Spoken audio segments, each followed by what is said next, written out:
During this period, we had to undergo the most severe test of all, to go backwards without having been defeated 1,000 times. The question was asked again and again, why are we retreating without a satisfactory answer? Commanders were continually being asked to explain this movement, which inexplicably and irrevocably threatened to destroy what had been the driving force of every soldier's life, the success of our weapons and his confidence in victory. Moreover, this gigantic retreat, with its deliberate creation of dead and empty space by yielding territory often out of contact with the enemy, contained the gravest dangers to discipline and morale. There were endless herds of cattle passing our men, poultry and livestock being driven west in untold numbers.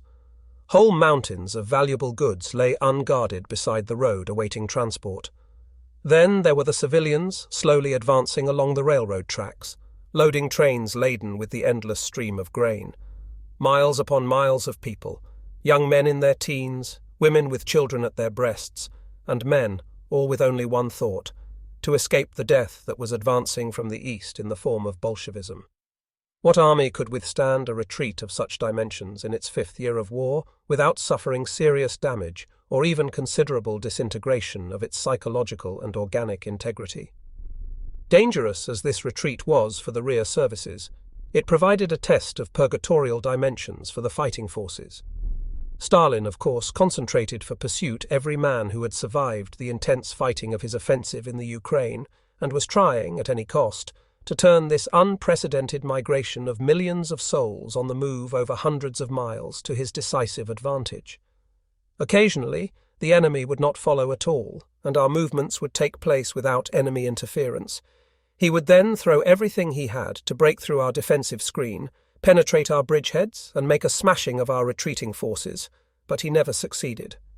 Despite the difficult strategic and tactical situations into which this plan, by its very nature, was destined to get us, the enemy was never able to disturb our intentions for long, let alone thwart them. This deliberate retreat from the Dnieper to the Dnieper was one of the largest operations ever undertaken in the history of warfare. Never before had a command placed itself so completely in the hands of the troops. He had little to do to mitigate their difficulties or relieve their psychological anxieties. For tactical reasons, he could rarely let the men know even the operational objectives or the direction of march. There was only one thing to do: place blind trust in the German soldier, and he never betrayed that trust, pressing on even when he did not and could not understand the orders he was given or the command issuing them. In the course of this withdrawal, it became clear that the German soldier had gone beyond mere boot camp obedience and had reached a state of absolute devotion to duty. We soon saw what our withdrawal meant to this wretched country in terms of individual lives. He had joined our company many months before, and had joined us as a stray dog in one of the many villages we had captured. At first he was everyone's favourite, but soon he was put in charge of the kitchen. There remained young Shura Maugin of Pava, a 13-year-old boy who had been taken to the front by a Konsol unit. One of our units had taken him prisoner, but released him because of his age. It was not long before he spoke surprisingly good German and adapted to the daily routine as if he had always belonged to the company.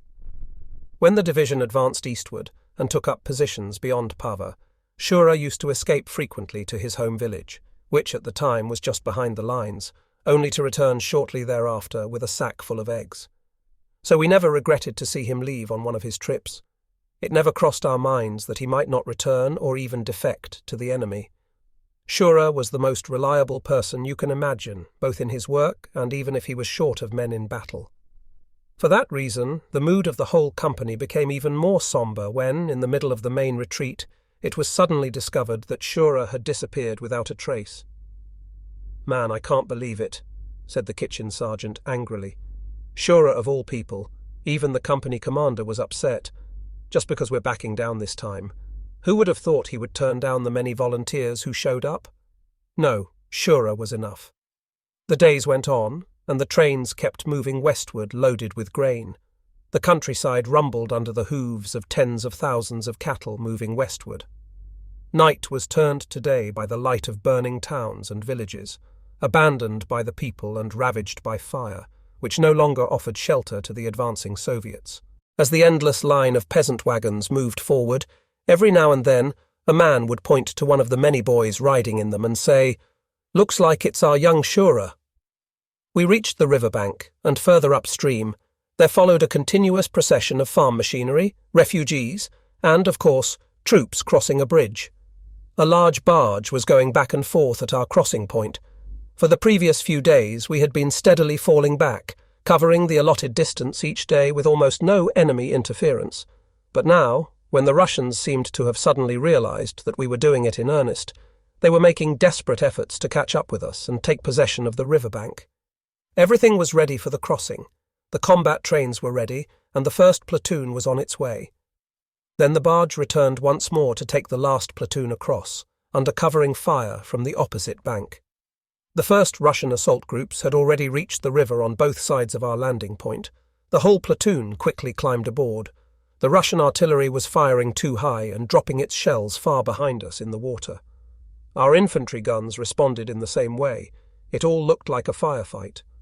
Fortunately, the river was wide. Suddenly there was a shout from the men watching the shore that we had just abandoned to the Russians. A boy had appeared among the Red Army men, then another and a third. "If that's not Shura, I don't know who it is," one of them said.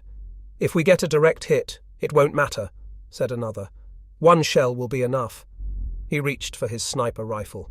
"But at least we'll give him something to remember us by." He took aim and then lowered his rifle. On the shore, the three boys had suddenly run to the water's edge, had dived in before the Russians realized what was happening, and were swimming with long strokes after the German barge. The men crowded around the stern of the barge, which was threatening to capsize. Two of them untied a boat and rowed out to meet the swimmers halfway. The bombing was forgotten. Nothing mattered but the three young daredevil swimmers. Just as our barge touched the shore, having survived the hail of fire undamaged, our two men dragged the first of the boys into the boat. The German machine guns kept up a hail of fire, creating a complete screen over the dinghy, which, endless minutes later, also reached the shore without damage. One of the boys had been wounded in the arm. It was Shura. Before the medical orderly had finished bandaging his arm, he was already eagerly swallowing his first mouthful of bread. "Please don't be angry with me, Herr Company Commander," he pleaded. "When we started backing up, I simply couldn't take it anymore. I had to go home and see my mother, but the Bolsheviks had already occupied our village and had taken or killed all the men and women. Only my two brothers were left hiding in one of our hiding places. I found them at night, and we left immediately to catch up with you. We tried all the time to find a gap in the Red Army. We could slide across, but it was impossible.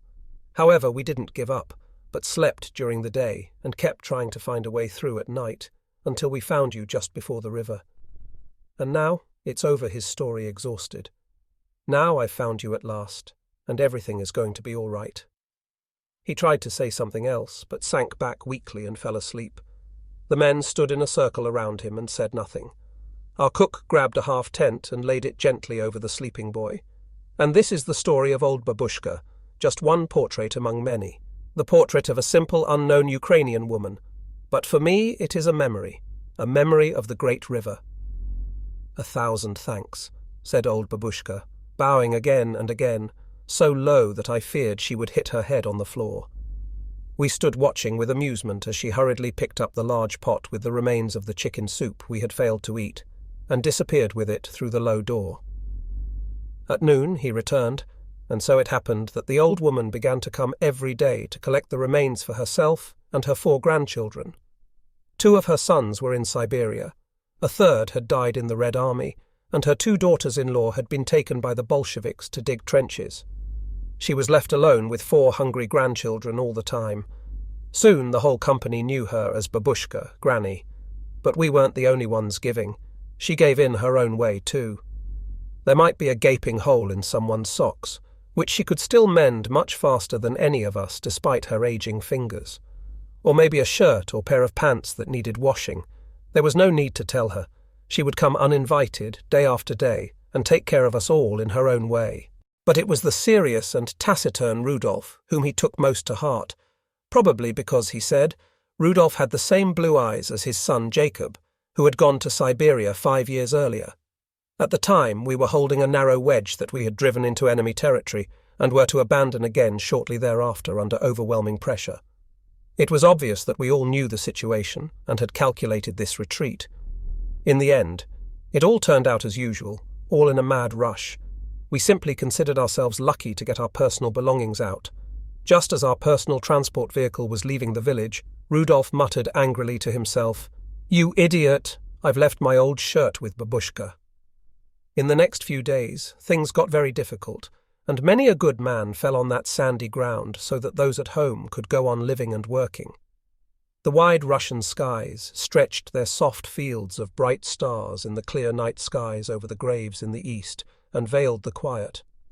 Our brave and taciturn Rudolf also waited somewhere in the vast expanse of the east, waiting for the bells that would ring in peace throughout the world. Shortly after Rudolf's quiet death, we launched a counterattack on the freshly harvested sunflower field where he had died, and pushed back the enemy line as we retook our old town. Women and children lined the road, just like the first time, but the sparkle in their eyes was gone and their smiles had frozen. We walked through the familiar streets, asking about this person and that person.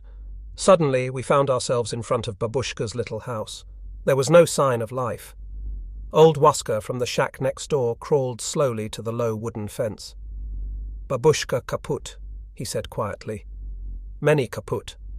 He pointed with trembling fingers toward a tattered brown shirt that billowed like a storm signal from the low gable of the roof. "My God," he exclaimed, "that's Rudolf's shirt. My story is short, just as life is mostly short in Russia, and there is no happy ending, just as there is no happy ending for Bolshevism." The Red Army commissar who took over the village saw the brown shirt on the roof where Babushka used to dry our clothes. Perhaps someone mean had envied the old woman, and somehow the situation had come to that. The food she had taken from us, and the denunciation she made of it, but perhaps it was really the shirt that betrayed her. "You have helped those Hitlerian pigs," the commissar roared at the frightened old woman. "You have betrayed the world revolution." It didn't help him that she cried, and said that the children would surely have starved to death if the Germans had not given her food, and that whoever eats must work. Didn't the great comrade Karl Marx say, "He who does not work will not eat either"? So Babushka was executed along with all the other traitors and fascists, those shirt washers and sock menders, and even the old man who had dared to chop wood for the kitchen. And because the children had cried and clung to her skirt, the 4 children had to accompany their grandmother on her last long journey in silence. We entered Babushka's house in silence, from which we took a yellowed photograph showing the old woman in her younger days, and sent it as a souvenir to Rudolf's mother far to the west. When a few weeks later we were forced to evacuate the village again to shorten the front, we took the smouldering embers out of the stove and threw them on the dry straw.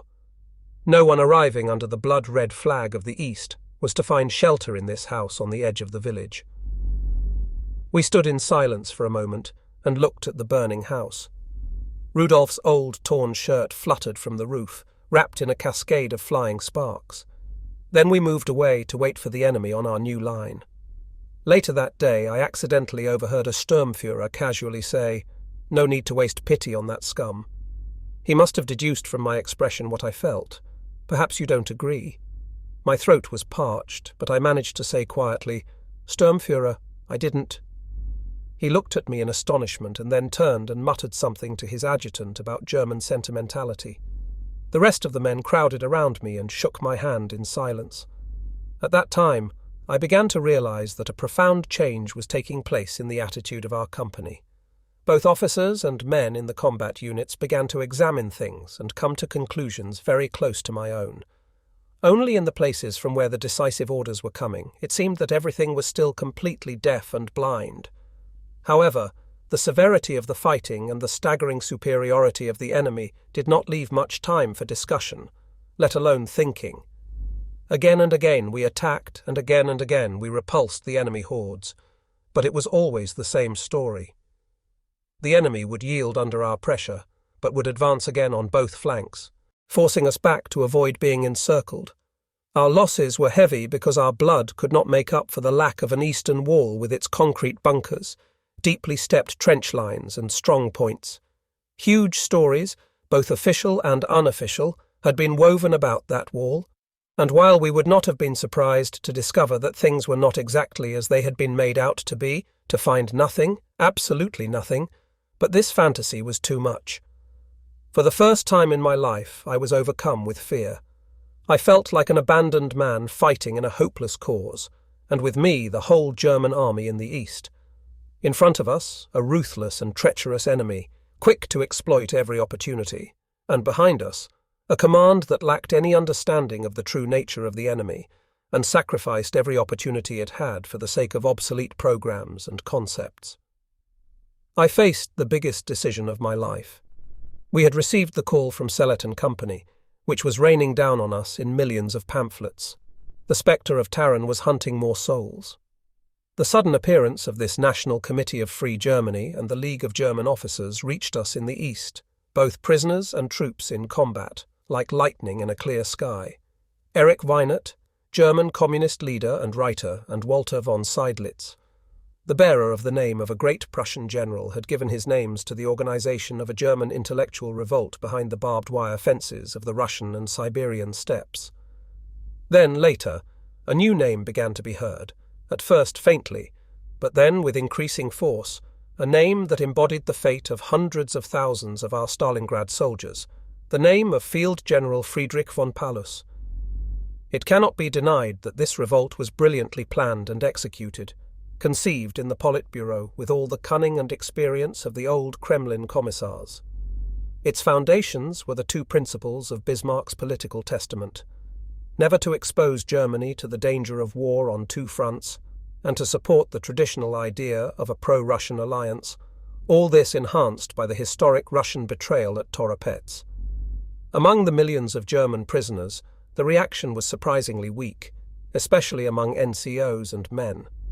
Apart from the thin layer of political opportunists and traitors, it gained very few adherents, and most of them were impressionable German romantics who were less inspired by the tragic figure of the abandoned Stalingrad marshal than by the legendary rebellion of General Lieutenant Yorck and his officers. However, the name of this relatively young general, who at the time was the most hated of all German generals by the Russians, made a great impact on German soldiers and prisoners in the East. Friedrich Paulus, who at one time was Rau's chief of staff, and who was personally appointed by Hitler to succeed him over several senior generals, was a mystery. Not long ago, Ilya Arenberg, Stalin's personal journalist-in-waiting, had called him the Butcher of Kov, because he had used force to crush an incipient revolt in that city. Paulus had completely changed his position, but even his example could do nothing to diminish the morale of the German soldier on the Eastern Front. Behind all this were the smiling masks of Stalin and Kaganovich, and their aim was the Sovietization of Europe. It was all too obvious. Even though our path might have been wrong, should we expose our country, countless women and children, to that threat? Even though we were marching towards our destiny, could we ignore the call to duty and loyalty given to us by the graves of our comrades buried and destroyed by the Bolsheviks, even though they were there? I decided to follow the path, to continue it to the end, even if it was bitter, with my eyes open and doing everything in my power. Perhaps a higher power would exempt me from the consequences of defeat and place me alongside my silenced comrades. Make up my mind, knowing that our path was wrong and our guide was wrong. But were we not trapped? Were we not caught in a net far more terrible and all-encompassing than anything the Soviet divisions could concoct for us? How was it possible for one person to know everything, see everything, feel everything, and do everything? This deification works only as long as something stronger does not appear on the scene. But when it does, the lack of a real bond uniting the community takes its toll, because everyone waits for the man who is expected to work miracles, even if he is only a human being with human virtues and weaknesses, simply a man. One man alone can make bold decisions and drag the whole town down with him. But the same man can also make mistakes and and drag people down with him, just as the community, however slow and bumpy it may be, is slower. No matter which way it goes up or down, the eyes of many see more than the eyes of one. But the same man can also make mistakes and drag people down with him, just as the community, however slow and bumpy it may be, is slower. No matter which way it goes up or down, the eyes of many see more than the eyes of one. The ears of many hear more than the ears of one. Never again the totalitarianism, I swore. If only we could avoid this mortal danger. If only we could reject Bolshevism. Then we would unite with all our strength for the revolution of reason. The sacrifices we were having to make on the altar of principle were too great, and at the time I had no idea how great those sacrifices were. It was in this period, during the agony of doubt and indecision, that the affair of the dying deserter occurred. We had seen Russian regiments fall in front of our machine guns hundreds of times. Hundreds of times we faced the riddle of this war in the East. How could a tortured and oppressed people like no other in the world be so willing to die for their torturers? Of course, we did not find in the Red Army man the same conscious devotion to duty, or the same grasp of ultimate truth that our own men displayed, but that utter indifference to their own lives, that cruelty to their enemy and to themselves, was a riddle we had never solved. If the Bolshevik experiment had succeeded in anything, it was in the mechanization of life, from the Stakhanov-influenced worker who's sleeping and waking, who's laughing and crying, whose eating and digesting must be reduced to a rule if he is to reach his goal, to the Red Army soldier and his way of fighting. All things show the triumph of materialism and mechanization. The heart is dead, and the soul of the Russian people dies before the mouths of the execution platoons, and yet everything continues on its appointed path in its appointed mechanical order. Although enthusiasm is dead in the men of the Red Army, the men who must pay the bill for those whose bill is unsettled and will probably remain unsettled for all eternity, these same Red Army men fight and die like coiled puppets, like robots for problems that are not theirs and phrases they have never understood. They die as they have lived, like machines. Sometimes we discovered that the enemy defenders covered us with a hail of fire from their automatic weapons until the last moment, and then came out of their holes, threw their rifles, and asked us with a cheerful smile. Papyrosi, cigarettes. Sometimes companies shouting the battle cry "Ura" would carry their attack to a point just before our lines, and then what was left of them would crawl toward us through our fire to offer us their rifles and ammunition. With my own eyes I saw Russian prisoners grabbing the rifles lying around to fire at a Soviet bomber that had chosen us as a target, the same prisoners who a short time before had fiercely and stubbornly defended their line against us. Darkness hung over us. We were positioned on the slight rise from which we were to carry out our offensive the next day in the frost-covered terrain ahead of us. There was a bitter, icy wind that constantly stirred up a thin layer of frost. Suddenly, our outposts spotted a man pushing his way through the storm. "Don't shoot!" one of us shouted. "Let him in!" At that moment, shots rang out from the other side, and the man fell down wounded or dead. A deserter, we complained soon after. A 3-man patrol crawled in front of our lines to find him, but they soon returned, albeit badly wounded. He had continued to advance, crawling to our lines. The doctor examined him and shook his head. Wounds in the stomach, 3 of them. Later, in our shelter with his ill-dressed wounds, the deserter turned away our sympathy. "Better this way than otherwise," he said almost to himself. I lit a cigarette and passed it between his lips. "Ukrainian?" I asked. He shook his head. He had been a labourer in the Urals and had once believed in the fiction of liberty, equality, fraternity. But that was a long, long time ago. But then I asked, why is everyone so willing to die for the system? The critically wounded man drew in a shaky breath. "That is something you will never, ever understand. Never." The backbone of the Red Army was not the commanding officer, or even the specialist. He was the politruk, or to give him his full title, the Politicheski Rukodel, the political commissar, in the smallest unit, which was the platoon. His function, according to regulations, was performed by the Pompoitruk, who was assisted by what was officially known as the informatory, 3 or 4 informers whose identity no one knew, not even the platoon leader. The informatory consisted of ordinary soldiers selected by the Pompoitruk and required by him to report on their comrades. Every conversation and every movement, however innocent. It was practically impossible in the Red Army to say a single word without it reaching the ears of the politruk. The politruk himself worked at the company level.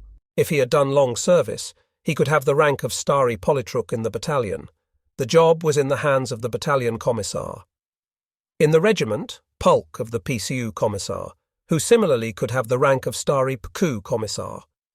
In the brigade, he was the brigade commissar. In the division, the division commissar, in the corps commissar, and in a field army, the field army commissar, the Arisi commissar P. Vogo Ranger, that is, 1st grade. Above him was the Arisi commissar Vogo Rang, 2nd grade. Above this hierarchy of super-informers, all of whom wore an official uniform and were considered at least equal to the officers, was the supreme political commissar of the Red Army. All the strands of this endless and deadly network converged on him. No one could escape it once caught in its nets, and that meant that every Red Army soldier, every man, was powerless against this chain of spies and traitors. "You think you have found a friend and trust him with your heart," whispered the deserter, "and perhaps he really is your friend. It is just that he is also one of those unwitting bloodhounds who agitate and persecute the masses of peasants and workers who have been rounded up.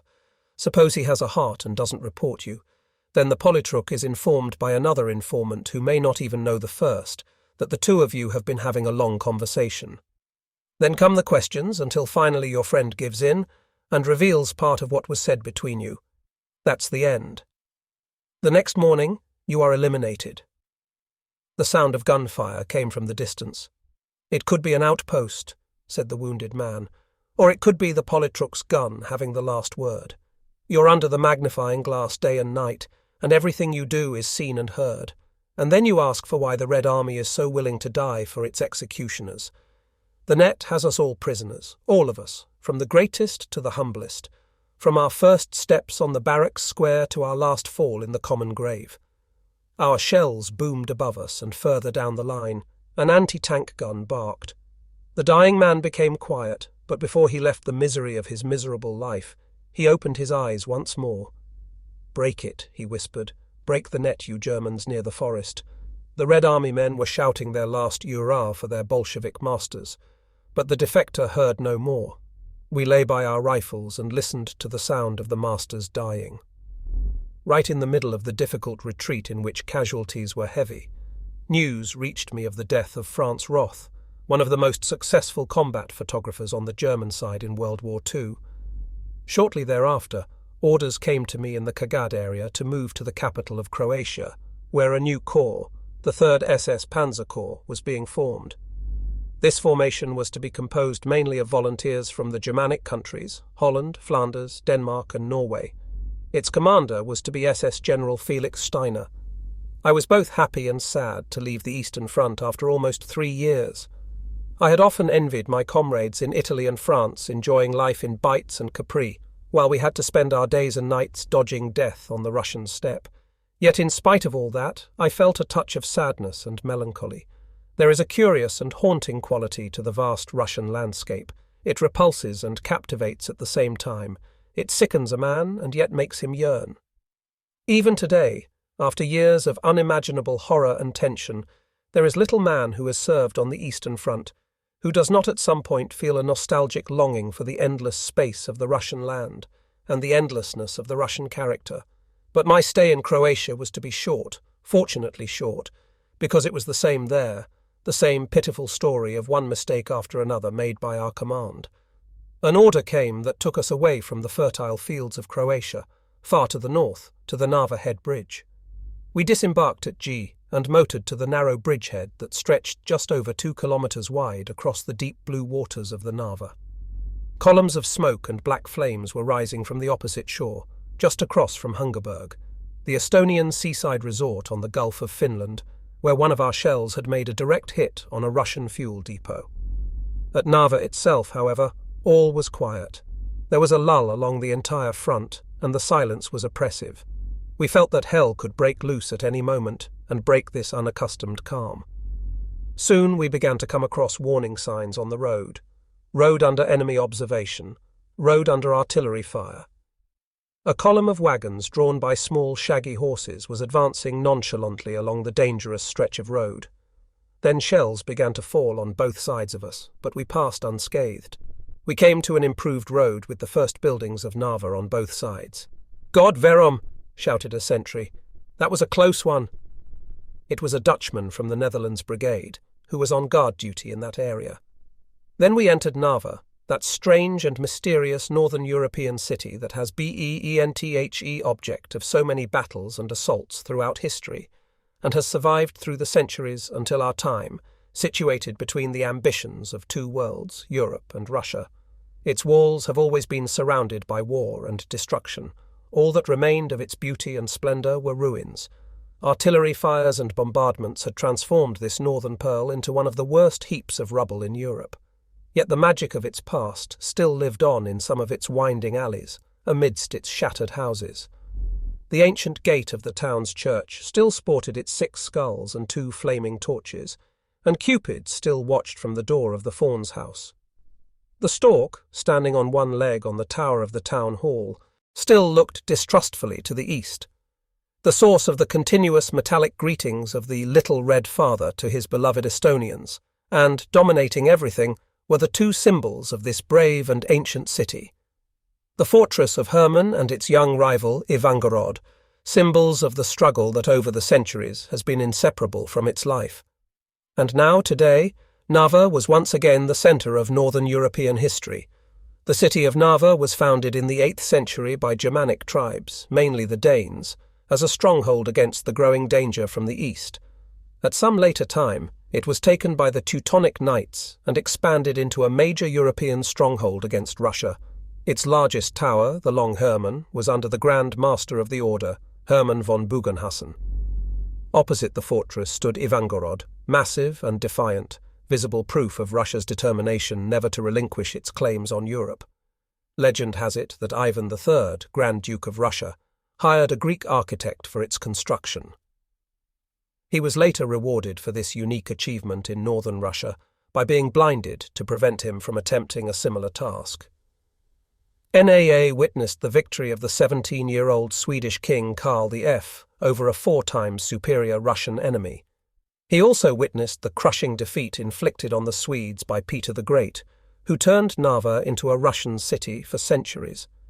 It was not until 1818 that German soldiers marched back to the ancient citadel, only to abandon it in the fateful November of the same year, after which the Bolsheviks occupied the defenceless city and installed their regime of terror. Then Estonian, German and Finnish volunteers fought side by side with the regiments of the White Russian general Yudenich, finally defeated the Bolsheviks and advanced deep into Russian territory. Estonian independence, which the Soviets were forced to recognize, lasted only 20 years, after which the hordes from the east again crossed the Narva and, under flimsy pretexts of security, occupied the former Estonian and German lands in August 1941. Once again, it was the German soldiers who threw the enemy across the Narva, the eternal bulwark of northern Europe against the east, and chased him into the east, towards Leningrad. After the numerous German retreats and the reduction of the front, Narva once again became the gateway between Europe and the east, just as it had been 700 years ago. In trenches and bunkers, in no man's land, men in the ranks of the Waffen-SS from all the Nordic countries fought side by side with Estonian volunteers for the survival of Europe. Thus, Narva remained what it had been for centuries past, the key to northern Europe. The future of our continent would be decided there. This was the dividing line of the world. But we were not the only ones to realize this. The Bolsheviks did too, and launched attack after attack in their attempt to win this pile of rubble, and then strike the final blow against northern Europe. Savage air raids swept over the city and our bridgehead, and suddenly barrages were launched on our line to undermine the morale of the defense. Soviet tanks tried to break through to the heavily defended bank, but all to no avail. Men whose ancestors had once fought under the Teutonic Knights, who had earlier conquered under the Danes and the Dutch, repulsed the Russian masses and held the small bridgehead of Narva as a breakwater in the midst of the Red Flow, forcing the Kremlin to postpone its grandiose plans for the redistribution of the Baltic regions. Estonians fighting for their homeland in the ranks of the 20th Waffen Grenadier Division coined a slogan that became the watchword of the entire Narva front. Out of the rubble grows revenge. The Kremlin had little hope in that sector. Fighting together for freedom, side by side with the Dutch and Norwegians, the Flemings and Danes, were the descendants of the old military frontier established by Prince Eugene, descendants of the old pioneers and settlers from all the German districts, from the Banat and the fertile Batska region, from the forests of Transylvania and the mountains of Romania. They had come here to the far north in the unaccustomed environment of North Estonia to defend their families, their homes and their country, their bloodlines and their empire, and they had proved themselves magnificently. Between these men of the southeast and the men of the north and west, fighting together at Narva for the future of Europe, there grew a comradeship and a bond, the bond of a common experience, a common danger, a common struggle. Russian bullets did not always hit their target, and despite the best efforts of their gunners, the spire of City Hall, so reminiscent of Amsterdam and Haarlem, still stood proudly intact on its trench roof. "It makes no difference whether they hit it or not," said the old laundress who acted as mother of the company. "Narva is dead." The German church had been badly damaged, and only its massive corner buttresses still whitened, recalling its former beauty, created by laborious hands. In the 17th century, also in ruins, was the old Boar, where once the courage and endurance of sailors, peasants and soldiers had been transformed into gold coin of the old apothecary. Only the bare front wall was still standing. It looked like a bad scene. Here and there, amid the rubble of vanished houses, stood an old, graceful gate, a striking contrast to the surrounding ruins. Dates chiselled into the facades for more than 4 centuries spoke of the wealth of this ancient citadel on the narrow Narva Rapid. Swallows flew by us, straight and swift as arrows, turned and soared sharply in the arc of the sky.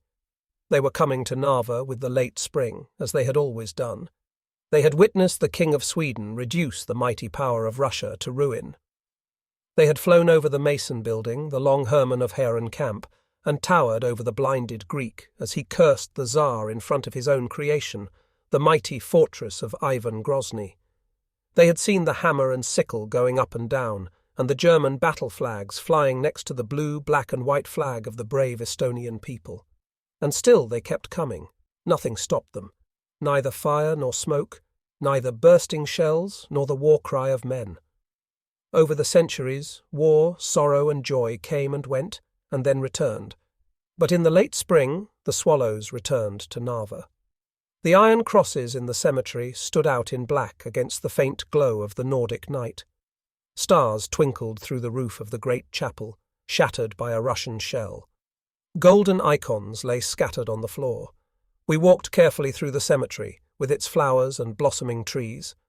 The narrow path was torn by shell explosions, and many trees lay broken and dead in our path. Generation after generation of Narva's citizens lay buried here, in the cemetery of the old Hansa and Teutonic town. Germans, Swedes, Danes, Dutch, Estonians, and here and there a white Russian officer or a priest. The song of the Estonian blackbird, a relative of the European nightingale, sounded insistent and magical in the grey night. Above us, the rumble and wail of heavy shells were advancing in the trench. A machine gun sounded again, the wail of close shells. We threw ourselves between the graves, and the rain of shrapnel spent itself harmlessly upon us. As I stood up, my eyes fell on a large cross. Jacob Nicodemus, butter merchant and sailor from Narva, born on the 21st of May. The year had been obliterated by shrapnel. Only the epitaph was legible. All you can give, O Lord. You have made my joy and sorrow, toil and struggle.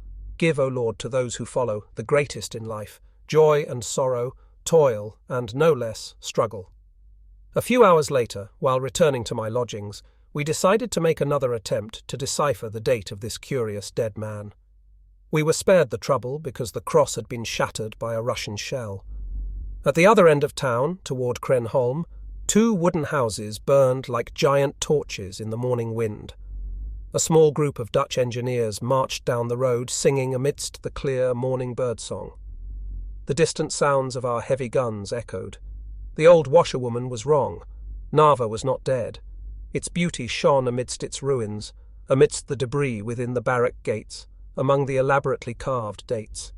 And what gave life and strength to this ancient city was its unwavering spirit of resistance to the east. We were positioned close to the enemy, in places no more than 35 meters from their lines. Sepulchral silence reigned in the narrow strip of shell-torn earth between us and the Soviet trench. Only occasionally did a heavy shell fall on our positions. Occasionally, to the right, we heard the rapid staccato of Hitler's siren. The Russians called our machine gun. Then a heavy, oppressive silence fell again over the spectral landscape. Rain fell in a steady monotony from a pale grey sky. Water came up to our knees in the trenches and gurgled over the edge of our rubber boots. No matter what the weather, the men stood here and there in the trenches, staring motionless toward the Russian line for hours, sometimes all day long, often alone, sometimes in pairs, one with binoculars and the other resting to save energy for the attack. One young man's eyes gazed determinedly and calmly toward the enemy trench. From the corner of his mouth came a whisper, nothing out of the ordinary to report. Two men walked bent and crouched along the trench towards us. They straightened up a little as they passed, and at that very moment, a sharp report rent the air like the lash of a whip. We ducked. Who wanted to die in the desolate grey of a wet morning again? Dead silence fell again, and we continued on our way. But the sniper team on the NAA front line remained motionless watching the sunrise. There were more of them up ahead, this time two boys from Transylvania, 19-year-old Rudolf and 24-year-old Michael. We talked to them about their homes, the war, and everything else. Rudolf's father was a hunter. His brother, too. It was in his blood. He would be given a gun, and his eye would search for a target. Michael had seen his first hunt as a boy. Now they were in a hunting position. But here the prey responded by shooting back. We only had to shoot occasionally, but we had to hit when we did, Rudolf said, his eyes glinting. Otherwise we were discovered. A Bolshevik peeked out of the opposite trench. He took quick aim and fired. He fell forward. Had he been hit or just ducked for cover? More hours of waiting, and finally a target, another shot. The man on the other side stopped and finally fell backwards. A mark on the wooden trench walls, one counted. I asked what they thought as they stood there, crossing them off one after another. That guy won't shoot my comrades or me anymore. Sometimes the opposite numbers on the other side would see one of our snipers. Where was he? Once the target was found, it was usually the end of the duel. Sometimes it was our man who lost, then another would take his place, as the eyes of the front line, behind whose watch the others could afford to relax. One night, at the disputed NAA bridgehead, we had an experience that instantly showed us something of the Soviet mentality. In the falling twilight, Dutch SS grenadiers and German ethnic Germans stood on the parapet looking tensely toward no man's land. The Russian bombardment had stopped, and they would be coming any moment. A pale mist rose from the vegetation and forest in front of us. Ivan was throwing smoke to cover his attack on our company's advanced position. However, our bullets soon cut like knives into their ranks from all sides. The artillery threw a barrage beyond them, and the rest of the force that had penetrated our position was thrown back at bayonet point. A few dozen Red Army soldiers had paid with their lives for Stalin's world revolution. Sometime later, one of our patrols went out to reconnoitre towards the woods where we had seen strange lights flickering. They oriented themselves on them. They stopped in surprise to see the first enemy dead that were only a short distance from our lines. The bodies were charred and burned. Further on, they could see fires still burning in the grey night. Was there one of them moving? The Dutchman bent over him, but he was dead. Then the SS men realized what had happened when the commissars saw that they could not carry their dead, and probably not even the seriously wounded.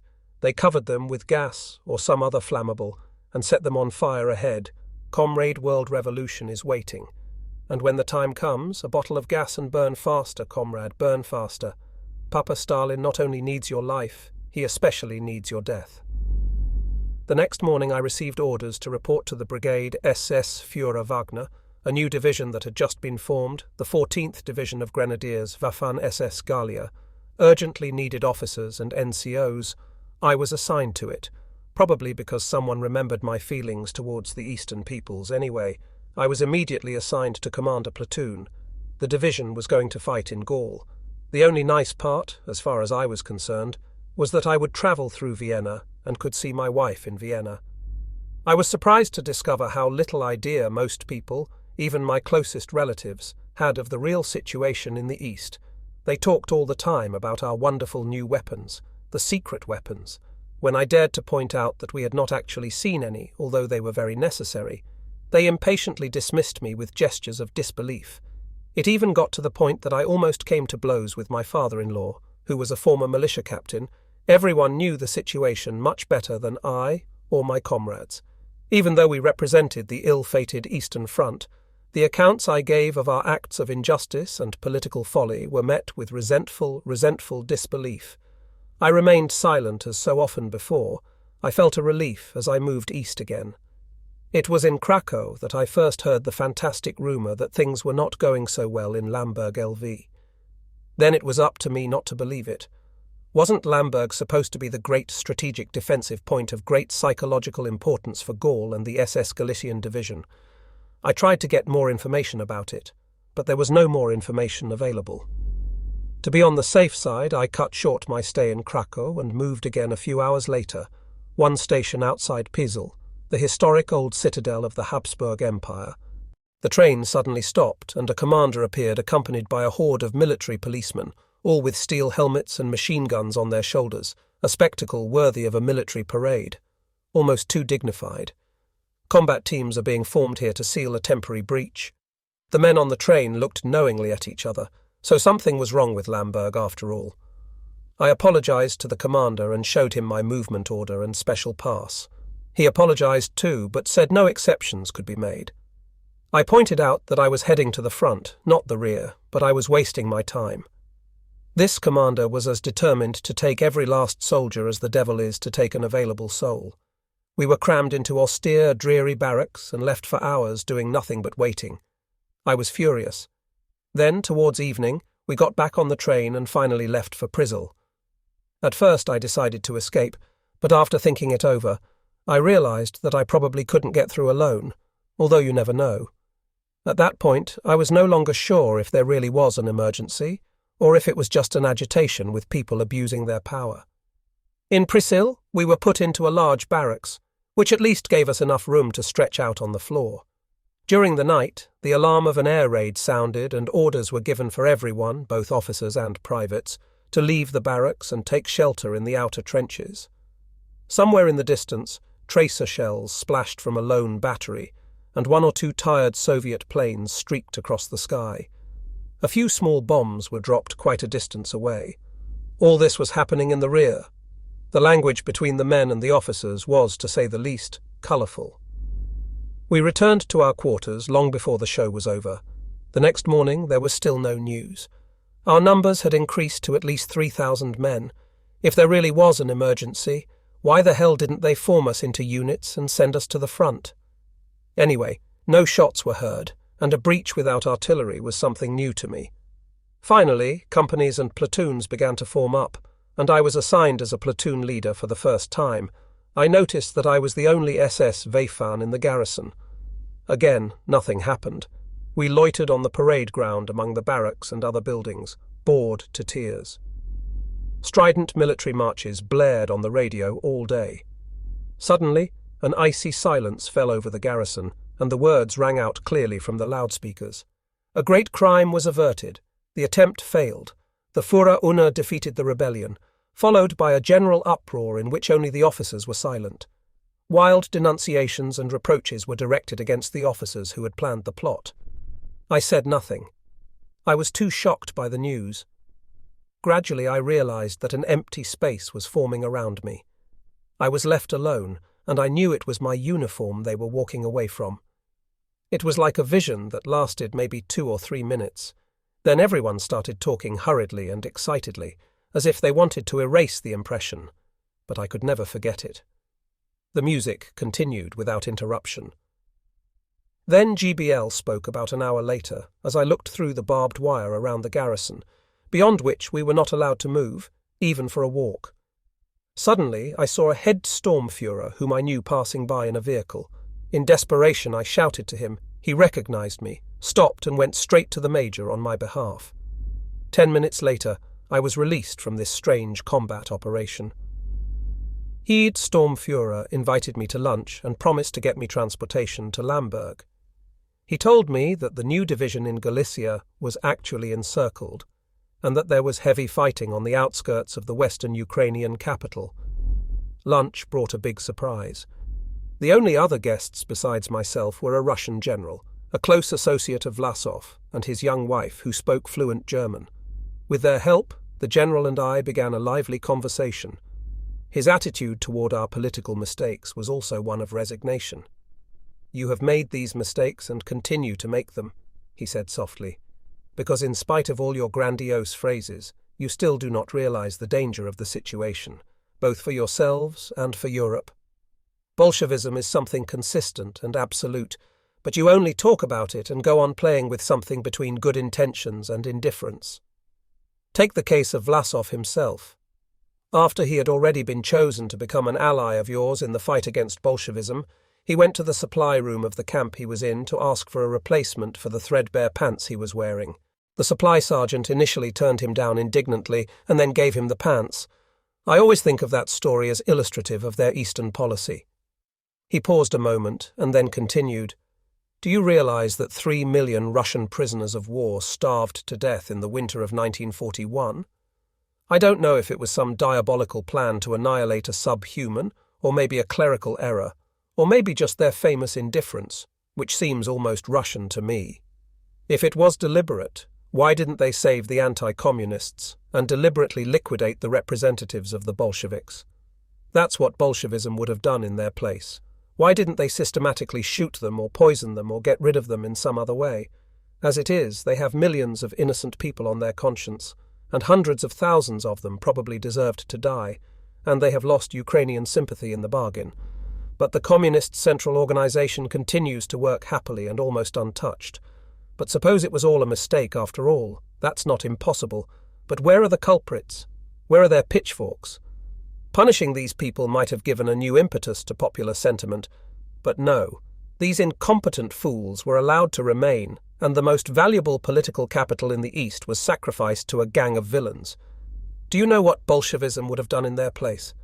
It would have let these millions starve to death just as much, perhaps twice as much. But then he would have mounted a show trial of his own agents, convicted them of deliberate sabotage on behalf of the enemy, and then solemnly executed them. But they will never learn, and that is why they are where they are today." I said nothing for a while. Our host was clearly uncomfortable because he too had no serious arguments to offer. Finally I asked, "So, General, if that is the case, why have you joined your fate to ours?" He looked at me with his big dark eyes before speaking wistfully, "Because I know Bolism, that terrible synthesis of madness and crime that keeps my poor, wretched people under its sway, all because our fathers once made the same mistakes you are making today. Your Eastern policy has forced every Russian to a terrible choice, red Bolshevism or brown Bolshevism, Nagant or Mauser, and if there must be torture, suffering and death, most Russians, however much they hate the Kremlin, will choose the Bolsheviks because at least they can talk to them in their own language. Do not delude yourselves into thinking that those of us who have decided for Germany have done so out of love for you. We have not.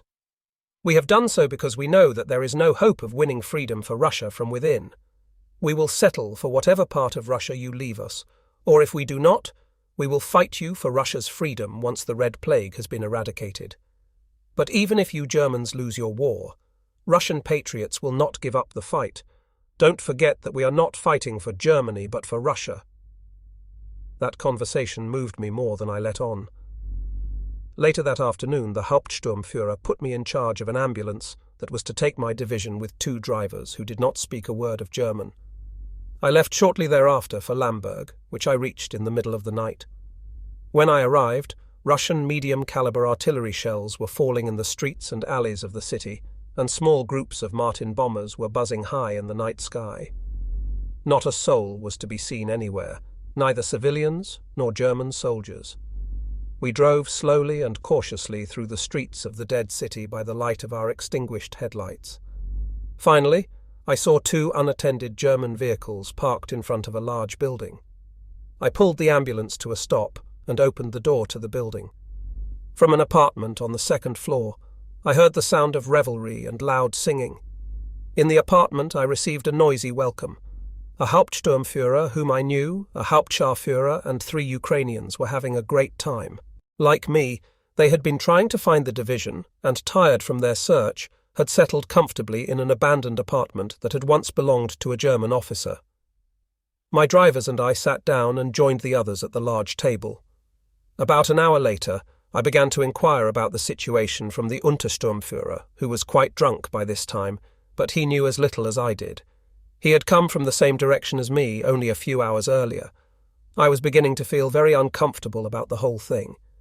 I walked slowly into the hallway, and as I left the apartment, I heard another door. The door closed silently behind me, and from upstairs came the unmistakable sound of soft footsteps. On the street there was still no sign of movement. Some buildings were on fire in the distance, tinting the sky with a deep glow, and a volley of rockets from a Stalin organ fell a few blocks away. Several bursts of heavy machine gun fire came from somewhere nearby. I went back to the apartment and tried to persuade the Untersturmführer to make an attempt to establish contact with our own combat units, but he would not hear of it at that time of night. It was too late. So I left the revellers to their fate. They were completely drunk at that time anyway. In the dark hallway, I heard the same creak of a door. I stopped and pulled out my gun. "Where are you going?" asked a faint woman's voice, speaking in the hard German of a Ukrainian woman. "Death is waiting outside. None of us can escape it, but tonight, we are still alive." A hand, almost feverishly warm, found its way under my arm. "Come with me." After some hesitation, I followed her. The apartment we entered was as dark as the hallway outside. I struck a match, but she put it out immediately. "Why do you want to see?" she asked, and brought my hesitant hands to her firm breasts. "I'm young, and yet I have to die. Why don't you leave?" I whispered. She said in a low voice, "My mother is very ill. She would die if I left her. So we'll die together. It's better that WAY." I replied in despair. "Why do you keep talking about dying?" I said irritably, trying to shake off the melancholy that weighed on me.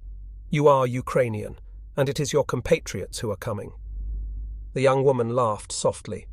"I have loved a German who was shot in both legs and taken far away to Germany, where he has a wife and 2 children. I will never see him again. I have loved a German, and the NKVD shoots women and girls for much less. Come stay with me. It's my last night, you don't need to be afraid." So much for today's video. Remember to subscribe and leave your like so we keep bringing content for all of you. Until next time.